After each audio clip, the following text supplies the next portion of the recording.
Hey guys, good morning. आज हम class 12 physics का एक बहुत इंपॉर्टेंट टॉपिक करेंगे जो कि है व्हीटस्टोन ब्रिज। तो चलिए स्टार्ट करते हैं।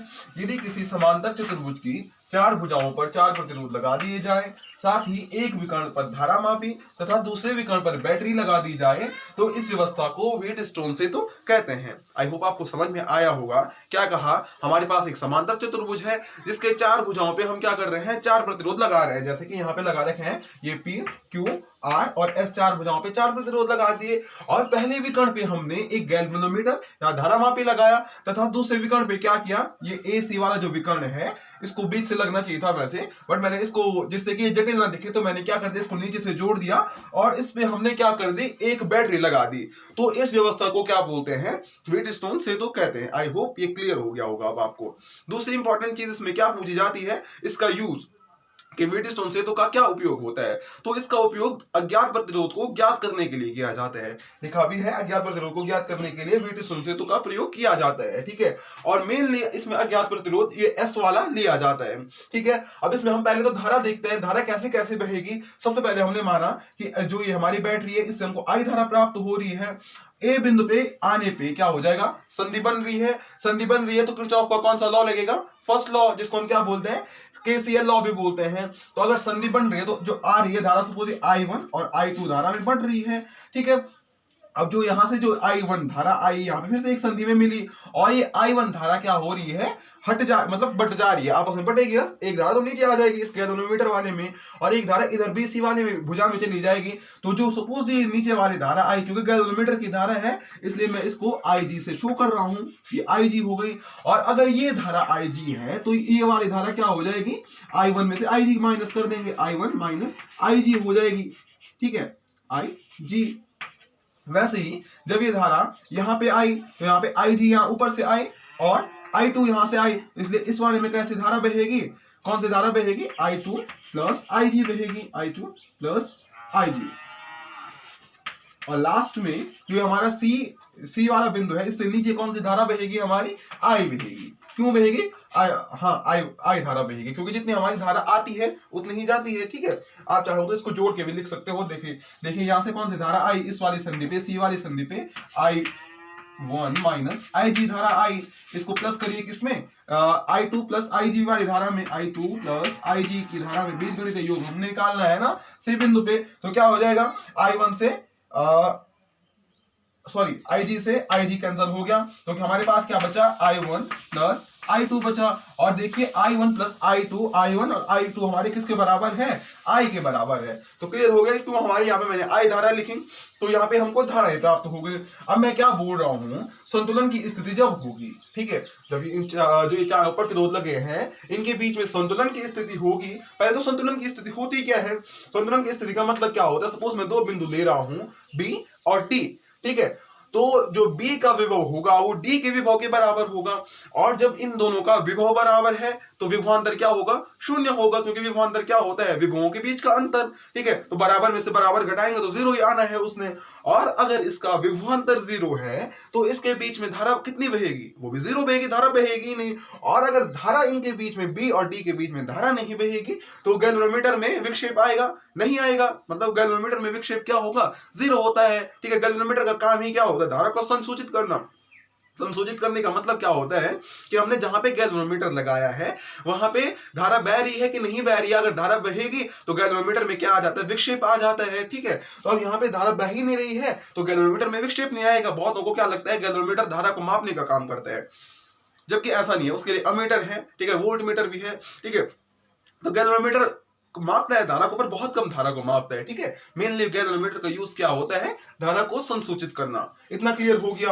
अब हम इसको, हमने क्या बोला, जब ये संतुलन की स्थिति में है तो तब हमारे पास क्या आ जाएगा, और यहाँ बीच का विभवांतर क्या है, जीरो है, और धारा क्या बह रही, IG इज इक्वल टू क्या हो जाएगा, जीरो। IG क्या है, हमारी B और D के बीच बहने वाली धारा IG को डिनोट कर रहे हैं हम इसको। ठीक है, तो हमारा क्या हो जाएगा, P upon Q is equal to R upon S हो जाएगा। अब हम इसको क्या करेंगे, प्रूफ करेंगे कि ये कैसे हमारा आ रहा है। ठीक है, तो इसको इरेज कर देते हैं।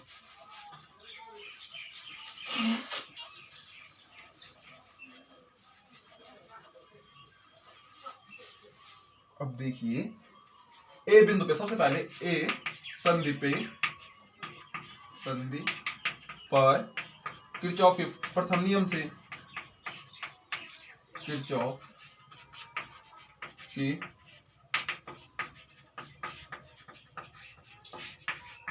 प्रथम नियम से क्या हो जाएगा, ए पे कौन सी धारा आ रही है, पहले हमारी आई धारा आ रही है, वो किसके बराबर हो जाएगी, हमारी I1 प्लस I2 धारा के बराबर। क्योंकि हमने प्रथम नियम में क्या पढ़ा था, हमने पढ़ा था कि जो हमारी आने वाली धाराओं का बीजगणितीय योग होता है वो क्या होता है, जाने वाली धाराओं के बीजगणितीय योग के बराबर होता है। क्लियर है इतना, इसको मान लो समीकरण 1 मान लो। अब देखिए इसमें दो पार्ट बन रहे हैं, मैं मतलब इसको दो पार्टों में इसको डिवाइड कर रहा हूं। एक मेरा part A B D A और दूसरा मेरा part B C D B, मेरा नहीं सबका पार्ट, ठीक है, A B D A और B C D A। तो हम एक एक करके क्या करेंगे, इस वाले में किरचॉफ का द्वितीय लॉ लगाएंगे, फिर इस वाले में हम किरचॉफ का सेकंड लॉ लगाएंगे, फिर देखते हैं क्या होता है। तो बंद पार्ट पहला वाला A B D A, मैंने आपको परसों ही बताया था, सॉरी दूसरी वीडियो में बताया था कि जो हमारा बंद पाश होता है उसको क्या लेते हैं, जहां से स्टार्ट किया है वहां तक जरूर लाते हैं उसको। जैसे मैंने A B D पे नहीं छोड़ा, इसको A B D A पे लाया, अगर मैं D पे छोड़ दूंगा तो मतलब यहां से खुला है। और हम किरचॉफ का द्वितीय लॉ सिर्फ किस पे लगता है, बंद पाश पे लगता है, जिसको हम पाश का नियम भी बोलते हैं, ठीक है। तो बंद पाश A B D A से क्या हो जाएगा, देखिए, या फिर बंद A B D A में किरचॉफ के द्वितीय नियम से, किरचॉफ के द्वितीय नियम से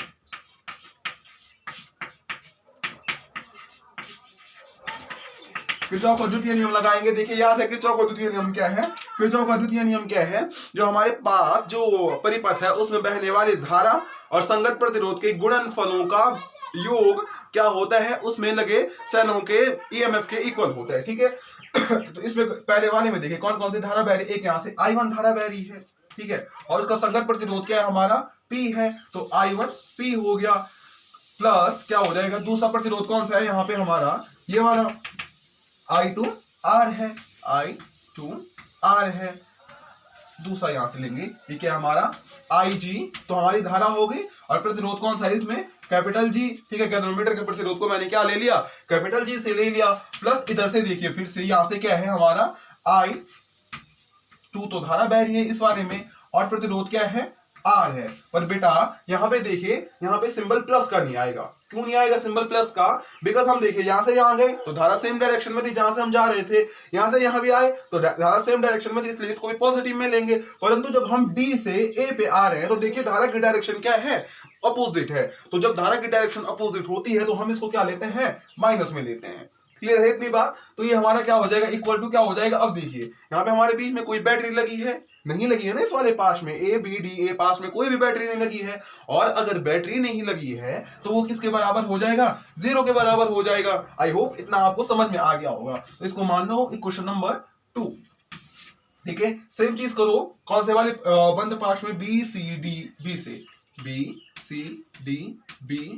से। अब इसमें आप लिख लीजिएगा किरचॉफ के द्वितीय नियम से, ठीक है। इसमें भी हम किरचॉफ का क्या कर रहे हैं, सेकंड लॉ लगा रहे हैं। अब इसमें क्या हो जाएगा, ध्यान दीजिए, पहला यहां से चलना स्टार्ट करिए B से, तो हमको पहले कौन सी धारा मिली, सेम डायरेक्शन में है तो प्लस में आएगी, कौन सी धारा, I1 माइनस IG। धारा का क्या होता है, धारा और संगत प्रतिरोध का गुणनफल, संगत प्रतिरोध कौन सा है, Q है, इसका गुणनफल किसके साथ, Q के साथ, ठीक है। फिर यहां से आए हम इधर, ठीक है, तो यहां देखिए हम इधर आ रहे हैं और धारा उधर जा रही है, और धारा उधर जा रही है तो इसको हम किस में लेंगे, माइनस में लेंगे।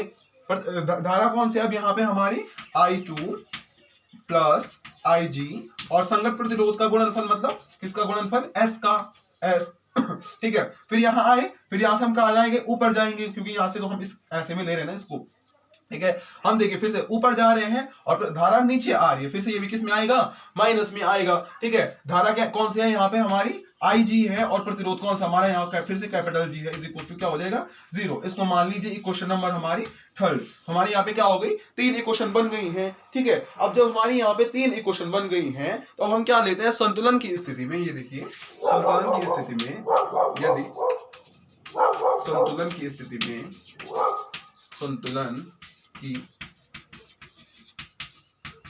स्थिति में क्या हो जाएगा, जो हमारा IG है, ठीक है, गैल्वेनोमीटर से होने वाली धारा IG है, वो किसके बराबर हो जाएगी, हमारे जीरो के बराबर हो जाएगी। मैंने अभी आपको एक्सप्लेन किया कि कैसे होगी, ठीक है।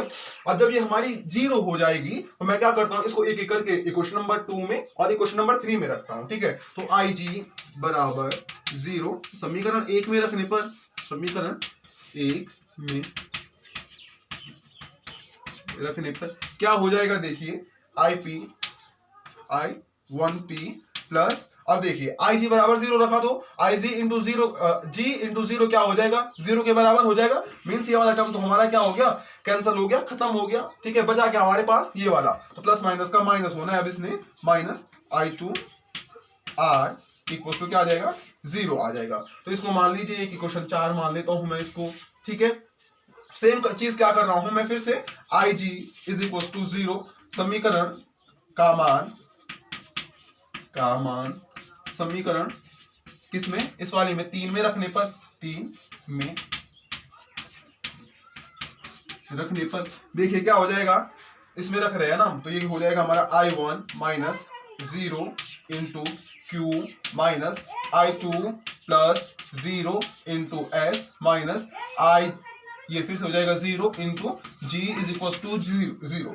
क्लियर, ठीक है। अब ये क्या हो जाएगा, I1 में से 0 गया, I1 और I1 into Q is equal to I1 Q हो जाएगा, माइनस I2 में से 0 गया, I2 और I2 इंटू एस क्या हो जाएगा, I2S हो जाएगा, इंटू ये वाला टर्म तो क्या हो जाएगा, G इंटू 0 क्या हो जाएगा, 0 हो जाएगा। तो इज इक्वल टू क्या बचा हमारे पास यहाँ से, 0 बचा, ठीक है। तो आई होप आपको इतना समझ में आ गया होगा। इसको मान लीजिए क्वेश्चन नंबर कितनी बन गई, 4, 5वीं मान लीजिए, इतने कर लीजिए स्क्रीनशॉट, जो भी करना है। आई होप आपने ये नोट कर लिया होगा जो भी किया है, ठीक है। अब देखिए मैं इसको इरेज कर देता हूं, 3 और 4 मेरे काम की क्वेश्चन है। अब मैं क्या कर रहा हूं, समीकरण 3 और 4 का डिवाइड कर रहा हूं, तो देखता हूं क्या होता है। समीकरण 4 और 5 का, समीकरण 4 में 5 का भाग देने पर,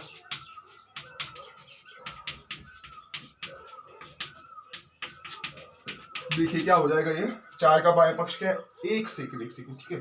समीकरण 4 को मैं थोड़ा और वो कर सकता हूँ, एक्स और आगे कर सकता हूँ, एक स्टेप यहाँ पे कर रहा हूँ, वैसे मुझे नीचे करना चाहिए, यहीं पे कर रहा हूँ। देखिए I1P इज इक्वल टू क्या हो सकता है, अगर मैं इसको उधर लेके जाऊं तो ये क्या हो जाएगा मेरा I2R हो जाएगा, ठीक है। समझ में आ रहा है ये, क्योंकि यहाँ पे माइनस में, उधर जाके क्या हो जाएगा, ये प्लस में हो जाएगा। क्लियर है इतना।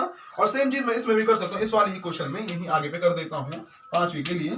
तो ये क्या हो जाएगा मेरा I1Q इज इक्वल टू, ये भी उधर गया, ये भी प्लस में हो जाएगा, I2S हो जाएगा। आई होप आपको ये समझ में आ गया होगा, ठीक है।